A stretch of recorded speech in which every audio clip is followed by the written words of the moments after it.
Fed by Africa's greatest lake, the Nile runs north for over 4,000 miles before reaching its outflow in the Mediterranean Sea.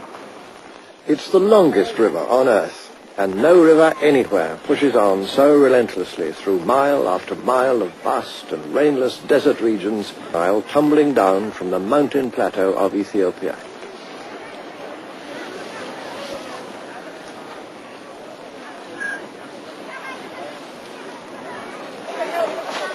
But the Nile is more than a great river.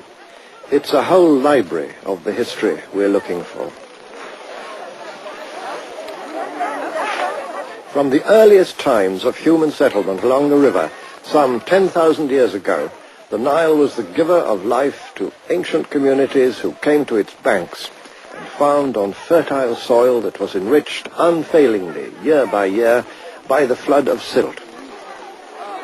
Those early people were among the ancestors of the Egyptians and the Sudanese of today. Others may have come from the Middle East, but the archaeological evidence combines to show that the main lines of incoming migration were from the southwest and the west. In other words, from the African communities of the Sahara.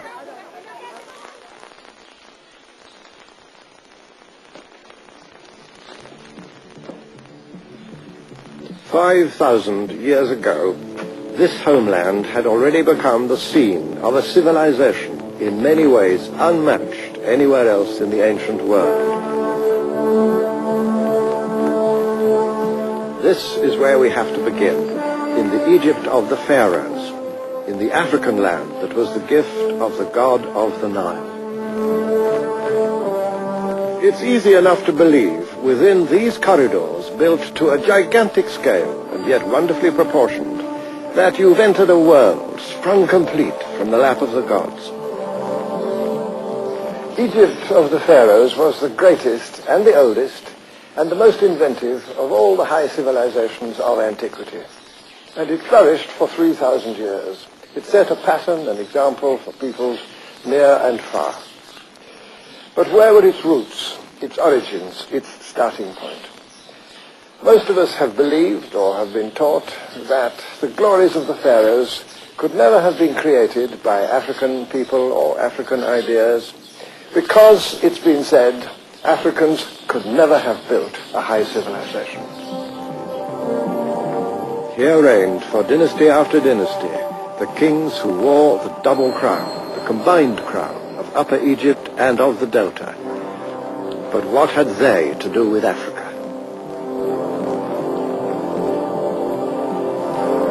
How could this grand hierarchy of gods and spirits have anything in common with the superstitious mumblings of the black peoples of inner Africa?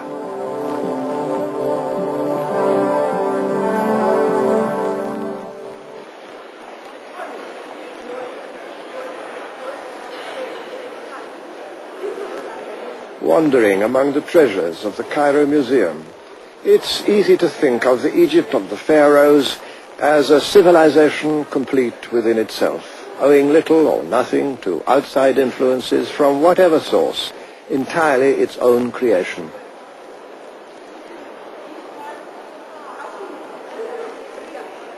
And I imagine that most visitors conclude as they listen to their guides that a statue such as this of the young king Tutankhamun may have turned very black in the course of centuries, but could not have been a black man in the first place. It's a view which is now increasingly under challenge, not least from African historians and archaeologists. One of the more outspoken of these is Professor Cheikh Anta Diop of Senegal, who has made a special study of the origins of the people of ancient Egypt. Contemporains des Égyptiens et même des philosophes du XIXe siècle, voici dans le tombeau de Ramsès III, au XIIe siècle avant Jésus-Christ, les 4 races connues des Égyptiens représentées sur le même plan. Ici, vous avez l'Égyptien, le type générique de la race, en noir charbon, si je puis dire, avec toutes ses particularités ethniques. Et sur le même tableau, vous avez le type indo-européen représenté également, avec toutes ses différences par rapport au type égyptien, du point de vue de la couleur de la peau et du point de vue du vêtement.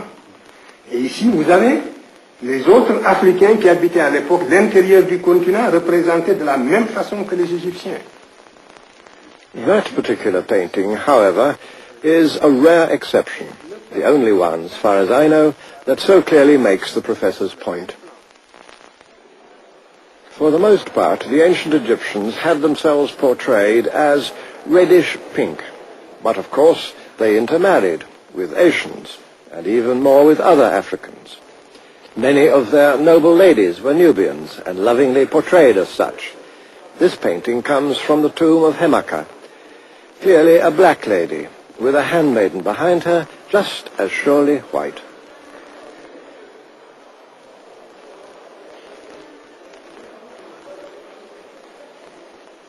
It followed that the royal children were often black as well, as was King Senusret, seen here wearing the white crown of Upper Egypt. This pharaoh, of unknown name, but obviously of high prestige in his time, and just as clearly African.